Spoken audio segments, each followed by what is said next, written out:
เป็นมือทำอิฐเราจะกินแกงดอกแคม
กราบสบายดีเบิร์ดสู่ครูสู่คนที่เขามาเบิงมาชมสองของเฮา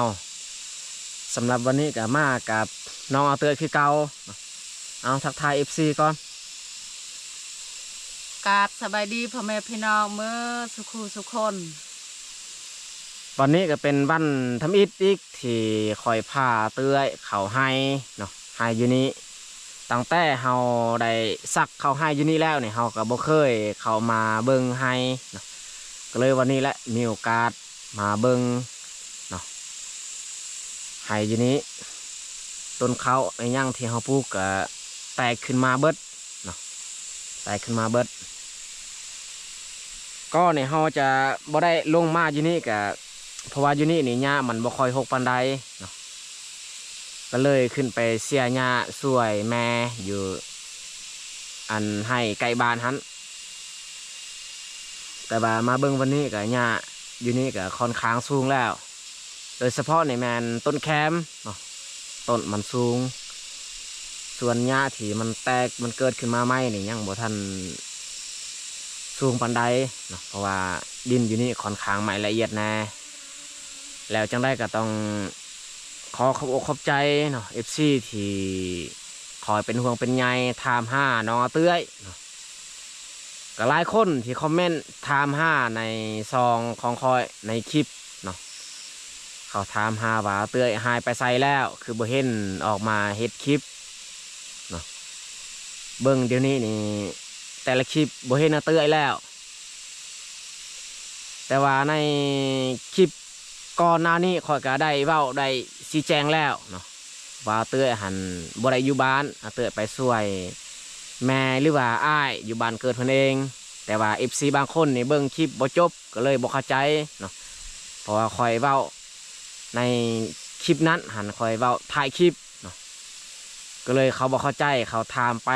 เรื่อย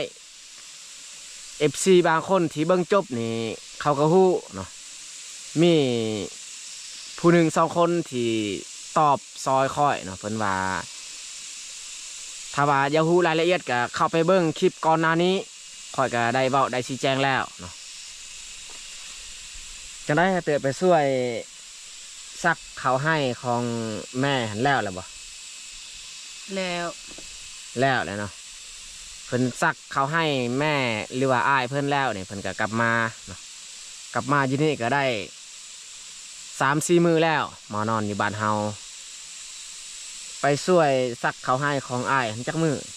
10 ปลายกว่ามือ 10 ปลายก็มือเนาะตั้งแต่เฮาปลูกเขาให้อยู่นี่แล้วเตื้อยก็อยู่บ้านได้แต่5 มื้อเนาะหลังจากนั้นเพิ่นก็ไปช่วยปลูกข้าวของแม่หรือว่าอ้ายเพิ่นของค่อยก็ถึกลุงนั่นแหละเนาะเพราะว่าค่อยเอาน้องสาวเพิ่นเนาะถึกลุงไปไม่แต่เฮาไปเบิ่งไปชมบรรยากาศอยู่ให้เนาะ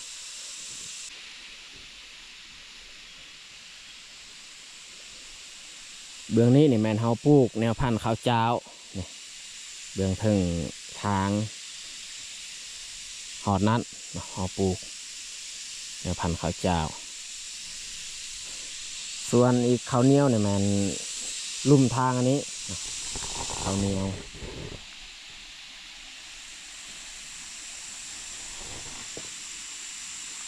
ป้าโถทุกคนเลยต้นแคมนี่สูงขนาดเพราะว่าช่วงเฮาปลูกเฮาบ่ได้เสียหญ้าแต่ปลูกอย่างเดียว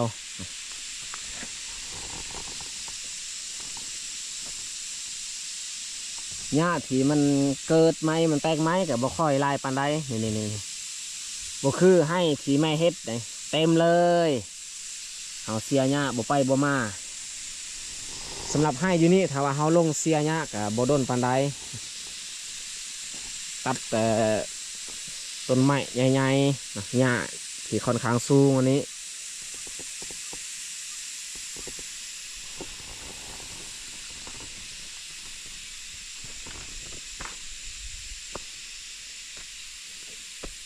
เบิ่งใบข้าวก็ฮู้แล้วอันนี้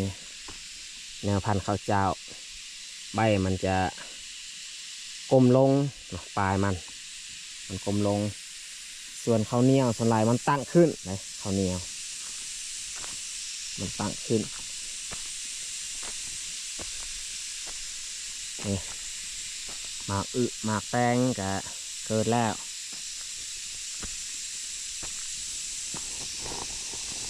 เขากังวลสุดนี่มอนนี่แหละนี่บอนมีหินลายถ้าว่าเวลาเฮาย่างไปเสียหญ้านี่มีโอกาสหินมันจะกิ่งลงมามันถึกทับใส่ต้นเขาต้นสาลี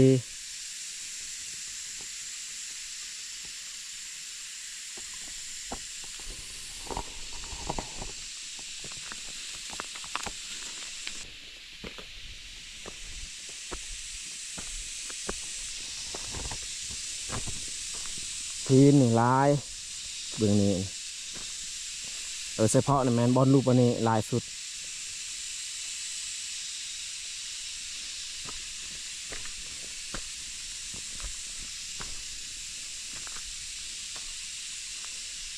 ถ้าว่าเฮาได้เสียหญ้าออกเบิดมาเบิ่งบรรยากาศอยู่ให้เนี่ยโคตรดีเลยทุกคนเลยแต่ตอนนี้นี่ยังบ่ทันคักปานใดเพราะว่าหญ้ามันยังบังต้นเขาขันเลือแต่ต้นเขาคักขนาดนี่คือเบื้องนี้บ่ค่อยหกปานใดเบื้องจุดที่สูงสุดมันไหม้ค่อนข้างละเอียดคันว่าเฮามาเสียแบบเอาจริงเอาจังนี่เฮาจำเป็นต้องได้มานอนและอยู่นี่มานอนเสียหญ้าให้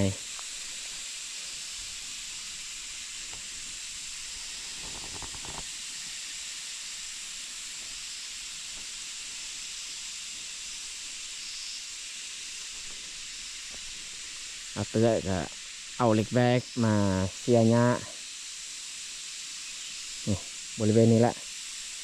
เสียไปก่อนส่วนข้อยนี่สิออกไปหัก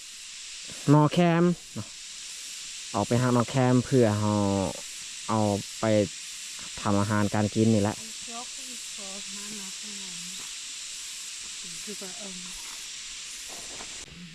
โอ้ทุกคนบูฮูว่าแมงยังมันทำลายนี่ทำลายต้นข้าว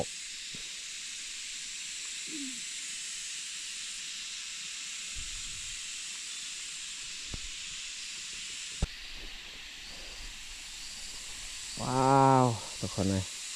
มันเฮลมันสันถ้าว่าคนที่แบบว่าบ่เคยผ่านเฮลสั้นแบบนี้นี่อาจจะเขาบ่กล้าย่างไปย่างมาเลยแต่ว่าเฮานี่ลึ่งแล้วก็ธรรมดา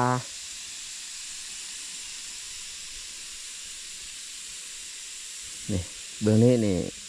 ต้นข้าวมันน่าจะบ่งามแล้วตามเฮาเบิ่งตอนมันเกิดขึ้นมาใหม่นี่งามเมื่อโดนไปฮอดเฮาสีเก็บสีเกี่ยวนี่บ่งามมาเบิ่งบรรยากาศมาเก็บหน่อแคมกิน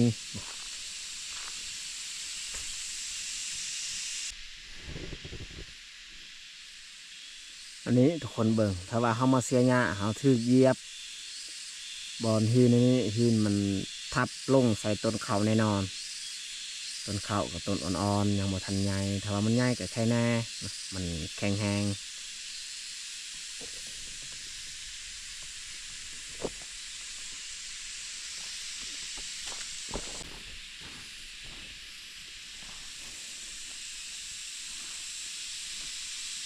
ตอนนี้แค่แน่แล้วดินมันจับกัน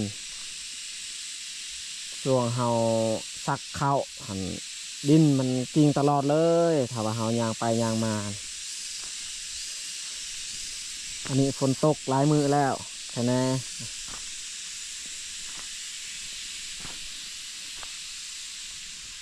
สิว่าอันเอานอแคมมากินก็บ่ค่อยมีได้ทุกคนเลยนออ่อนๆเพราะว่าส่วนหลายมันออกสูงแล้วนี่มันออกสูงมันจะเริ่มแก่แต่จังได้เขาก็ต้องหาให้ได้หาให้ได้ถ้าว่าเฮาบ่ได้ก็บ่มีแนวสิกินอีก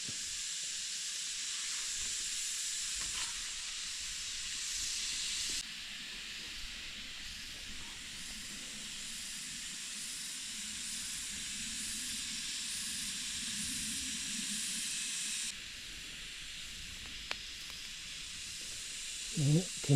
มันกำลังเกิดขึ้นมาใหม่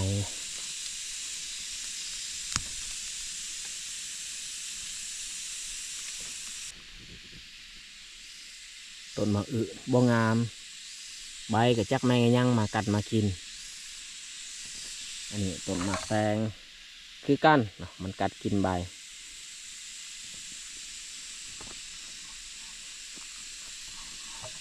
สาลีมันออกใบสีเหลืองๆจักน้อยยังบ่ทันงามบริเวณนี้หาปลูกสาลีค่อนข้างที่แล้วทุกคนเลย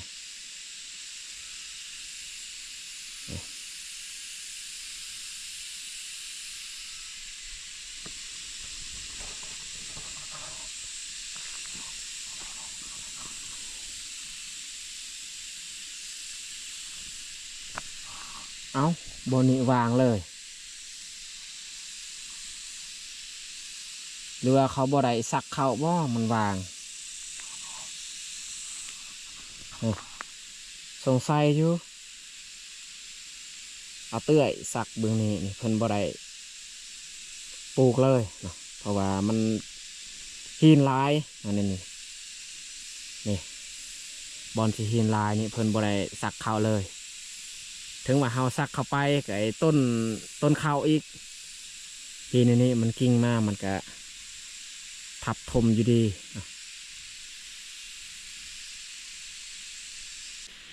อันนี้เดี๋ยวขึ้นสูงแล้ว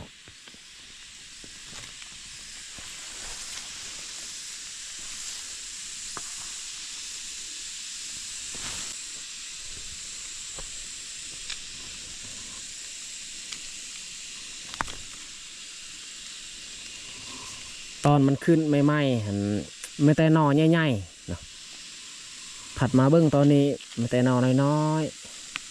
ๆบอนนี้เขาก็ปลูกข้าวแต่ว่ามันบ่เกิดอันนี้บอนเขาปลูก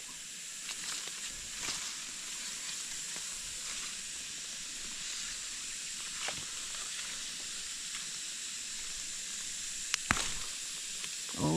ไม่แต่หนอน้อยๆสิพอกินอยู่บ่เด้เนี่ยนี่ เก่าตัวสูงมาสิกินได้ยี่บ่เอาลองปอกเบิ่งก่อนตัวสูงมันจะเป็นแบบนี้เลย5ตัวตำๆซัมพอดีคือลักษณะหน่อไม้มันบ่ค่อยมีแล้วทุกคนเลย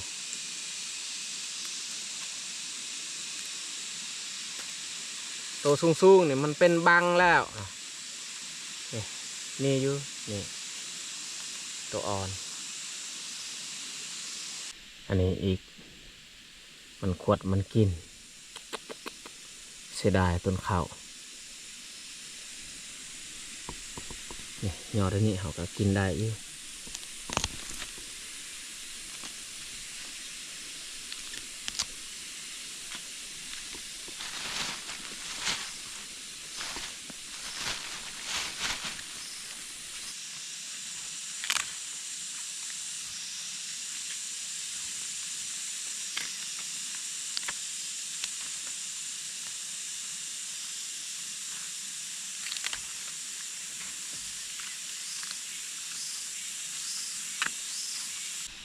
โอ้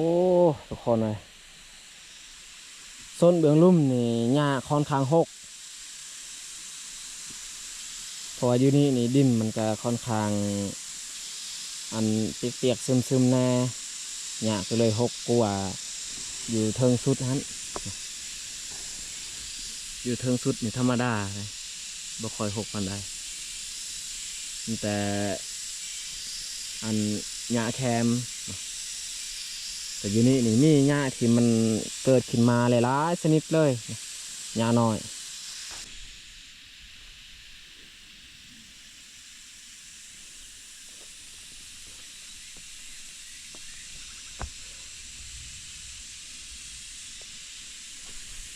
นี่คือต้นน้อยๆนี่เขาก็เอา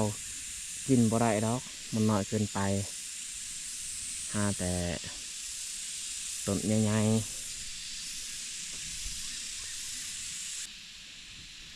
ๆแมงอันนี้แหละมันกัดมันกินใบข้าวนี่มันบินนี่แหละ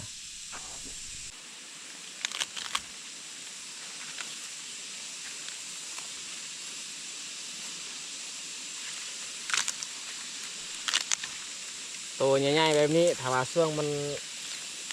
ป่งขึ้นมาใหม่เนี่ยคักขนาดนอนี่คือสีคักดียังอ่อน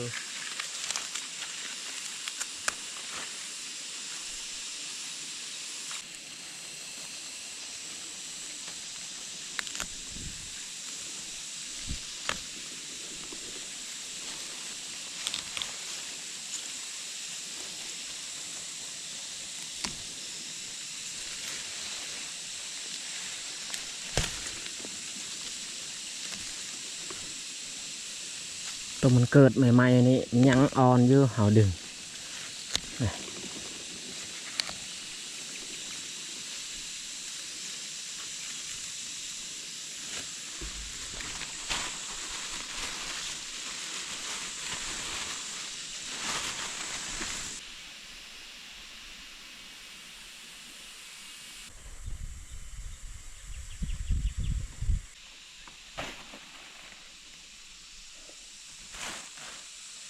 คันสำนี้เขาได้เป็นแต่นอนี่คือสิคักอยู่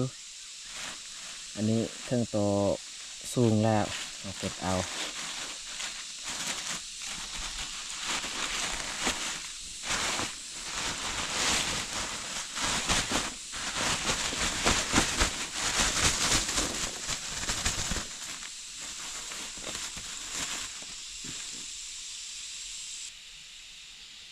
ไม่แต่เขาสินางปอกแล้วก็มาเบิ่งว่ายอดอ่อนนี่เท่าไรหาสิได้หลาย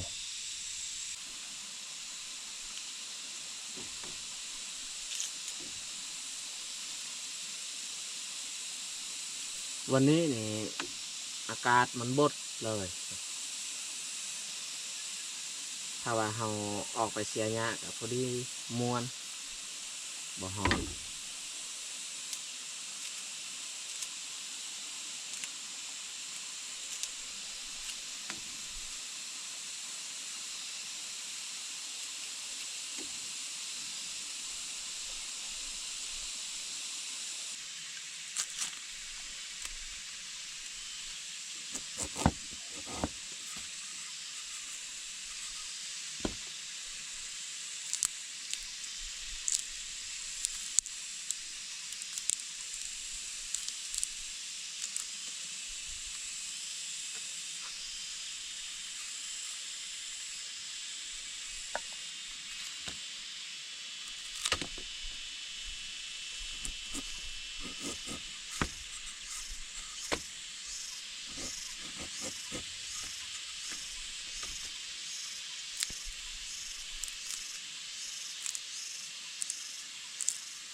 เขานั่งปอนี่แหละใส่เวลาโดน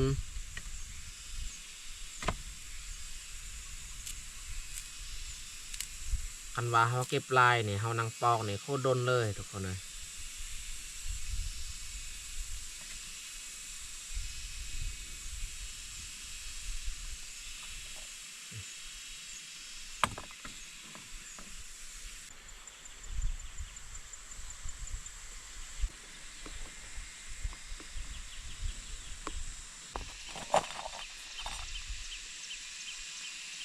ยอดอ่อนก็ได้แต่สำนี้แหละสัมพอดีครับหนึ่งเขากิน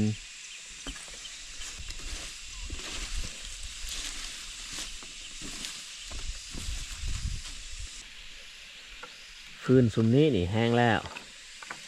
เขาเก็บใบอยู่กลางเทียง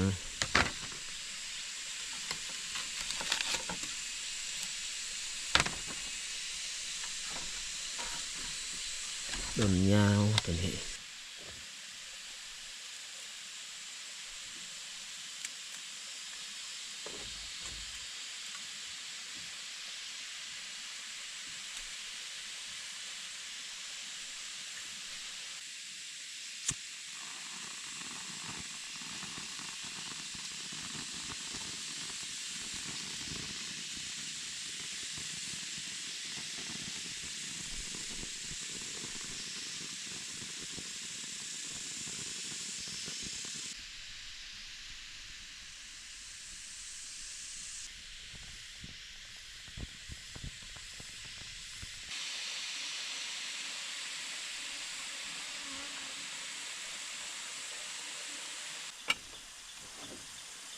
ไฟที่เขาจุดขึ้นแล้วเขาสิเฮ็ดอาหารการกิน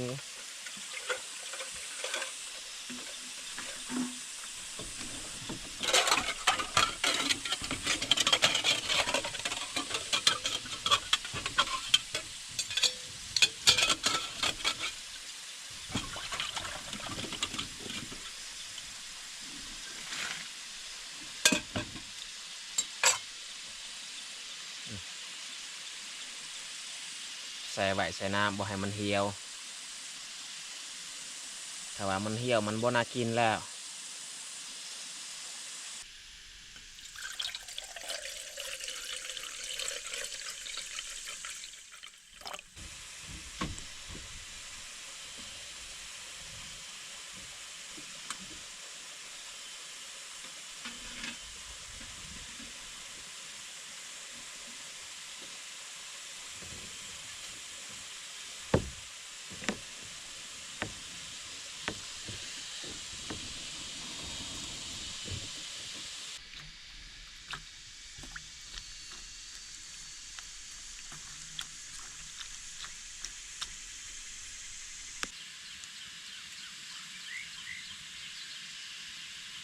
ใส่หัวสิไข่ลงก่อนส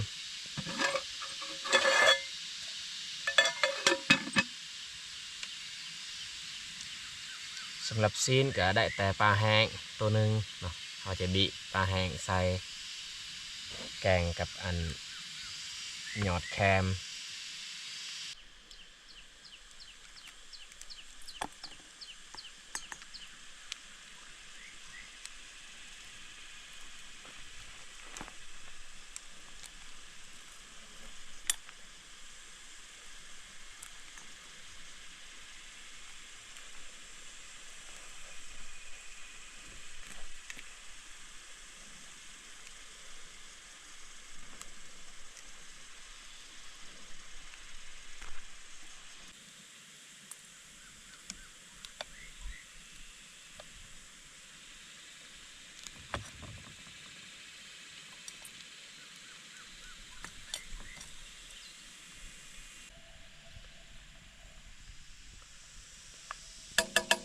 เอาแจวลงก่อนในแจวก็มีเกลือเป็นนัวมะเขือผักเทียมนี่แหละเอาตำปนกัน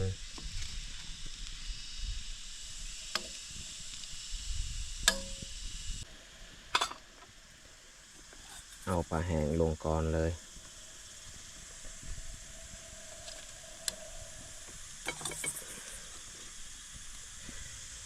ส่วนผักอันนี้เขาก็ลงเลย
เขาซอยไว้เป็นเปียงเป็นเปียง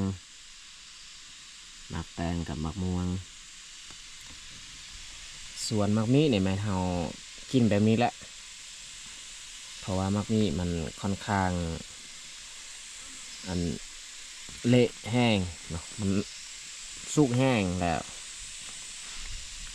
อีกอย่างกับหมักมี่ชนิดนี้นี่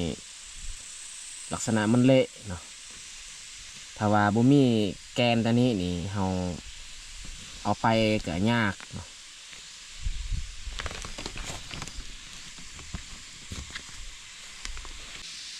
จักเขาเอิ้นว่ามักมีชนิดอิหยังตัวนี้นี่มักมีชนิดนี้ถ้าว่ามันสุกนี่มันแต่มันเละเลยเนาะบ่คือมักมีชนิดหนึงเนาะถึงว่ามันสุกก็ตามมันก็อยู่แบบ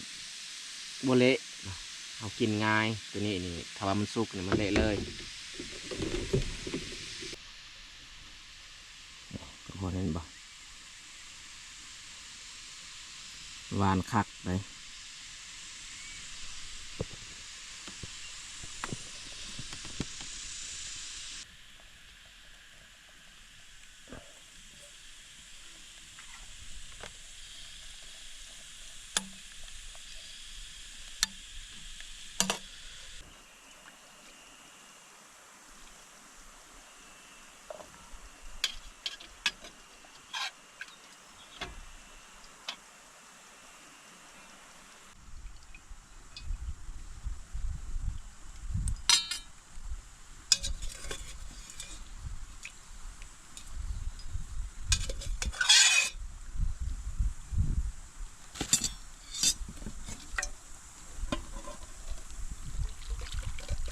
เรียบร้อยสำหรับพาเข้าตอนเที่ยงวันนี้ ก็ได้แต่แกงอันยอดแคมก็มียังมากมายทุกคนเลยข้าวเหนียวสดๆหมักม่วงหมักแตงหมักนี้แล้วก็แจวเนาะเบิดสำนี้แหละ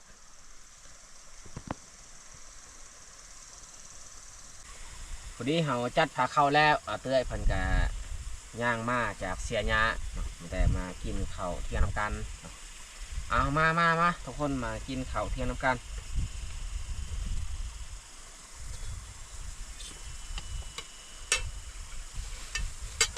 ลองนะ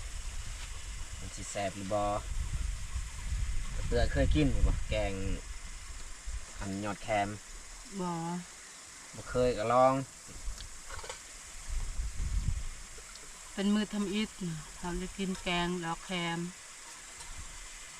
ยอดบ่แมนดอกนะ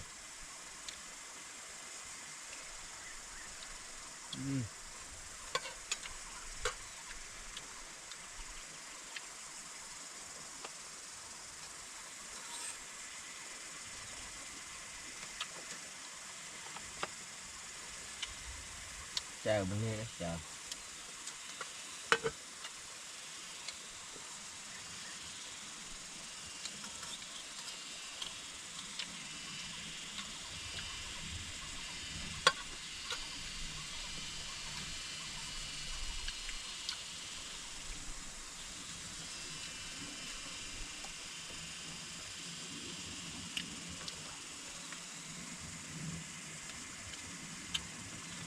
แ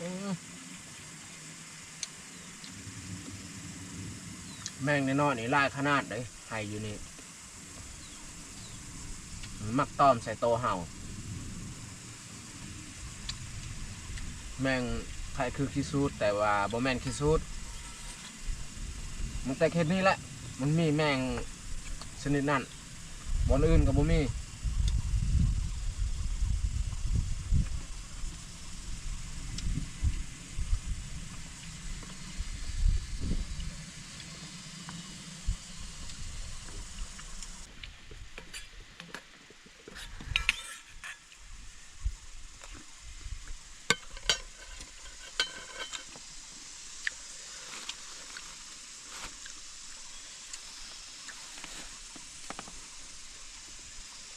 ไอ้มุกบ้าลามีก็เราเข้ามาดูทีนะ กินให้อิ่ม หมากหวานอันนี้จะน้อยกินก็ได้กินข้าวให้อิ่มก่อน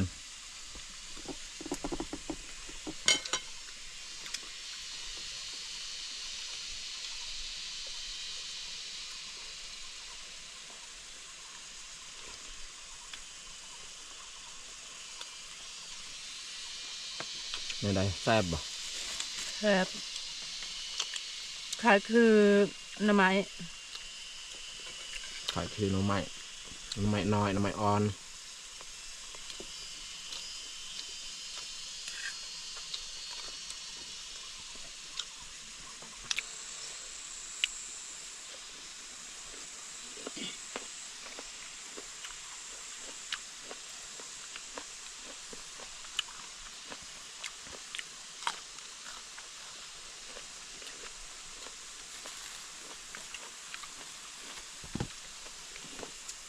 หมากแต้งนี่เข้ากันนี่ดิกินกับข้าวถ้าว่ามีแจ่วเนี่ยค่อยกินได้กับข้าวเนี่ยเหมาะแต่บางคนมักกินกับอันมะม่วงข้อยนี่บ่ปานใดของหวานนี่บ่มักปานใดกินกับข้าว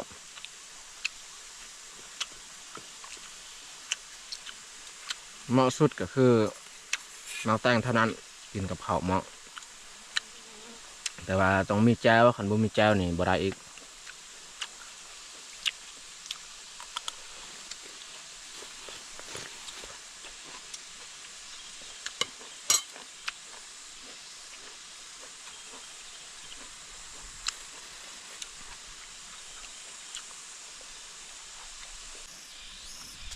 อิ่ม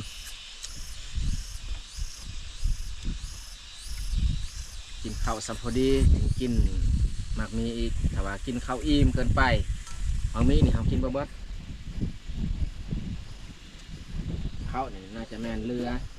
ข้าวก็บ่หลายแบบนี้แหละเฮาเฮ็ดอาหารการกินนี่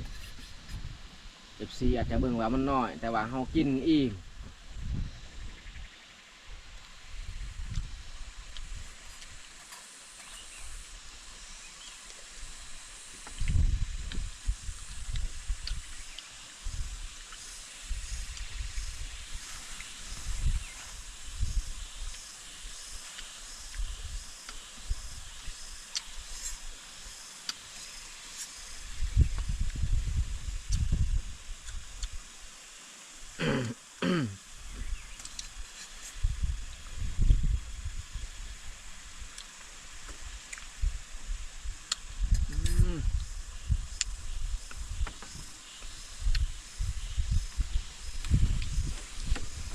ปากนี้ละแกนมันหวานคักหวานแน่ จุดมจอกบ้ากะหลัง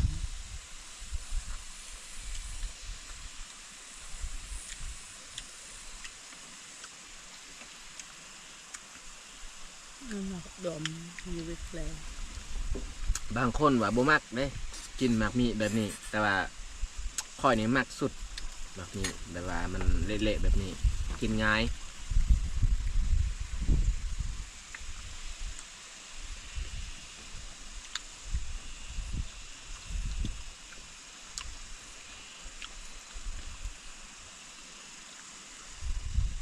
อยู่บ้านเฮานี่มีผู้หนึ่งหมากมีแบบนี้แต่ว่ามันได้ขึ้นอยู่เทิงต้นมันกินมากหนึ่งเบิดเลย จนอิ่มมันลงมา เข้าเลยเยอะ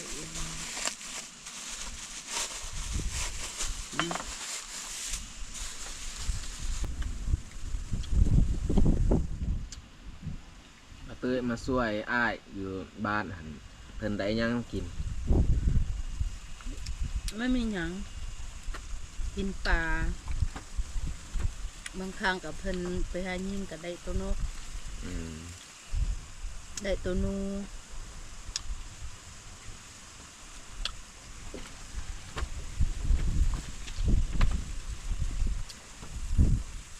FC ก็มีบางคนคอมเมนต์มาว่าเป็นหยังคือเฮากับป้าเตื้อยอั่นบ่พากันไปอยู่บ้านอาเตื้อยอยู่หั่นมัน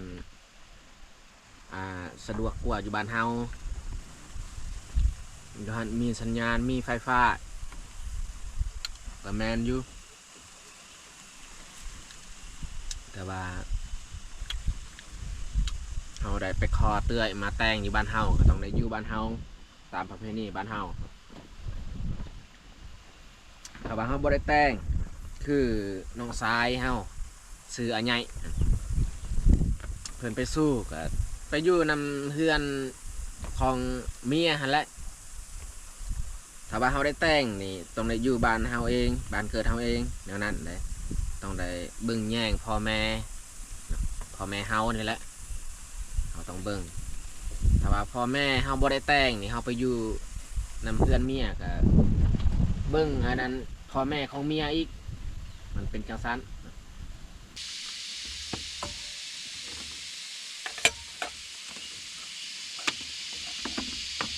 หม้อถ้วย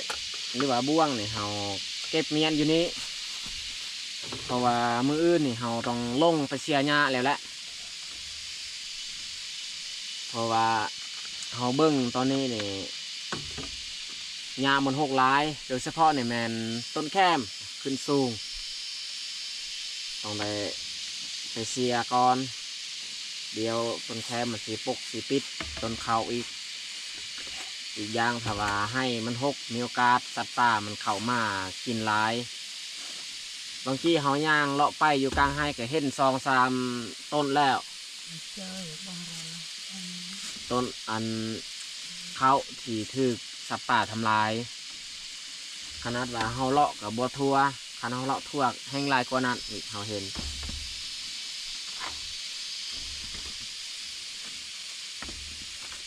เขายังเรือเอาเมื่อกินอยู่บ้านอีก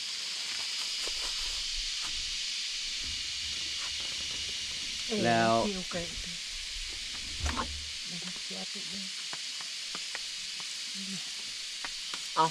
ฝนสีตกแล้วได้ทุกคนเลยโอเคสำหรับคลิปนี้ก็สีจบลงอยู่นี่แหละจะได้ก็ต้องขอบอกขอบใจFCทุกคนที่สละเวลาเขามาเบิ้งคลิปของเฮาตั้งแต่ต้นจนจบถ้าว่ามักการเคลื่อนไหวของพวกเฮาก็อย่าลืมกดไลค์ถ้าถูกใจอย่าลืมกดแชร์เพื่อเป็นกำลังใจให้พวกเฮาได้เฮ็ดคลิปต่อไปและสุดท้ายนี้อยากใส่พรให้ FC ทุกคนจงมีสุขภาพแข็งแรงอย่าเจ็บอย่าจนเหตุยังก็ขอให้เจริญก้าวหน้าปรารถนาสิ่งใดก็ขอให้สมบังทุกประการแล้วที่สำคัญก็ขอให้มีความสุขอยู่เทิงบนโลกใบนี้อะไรก็ขอบใจละลาย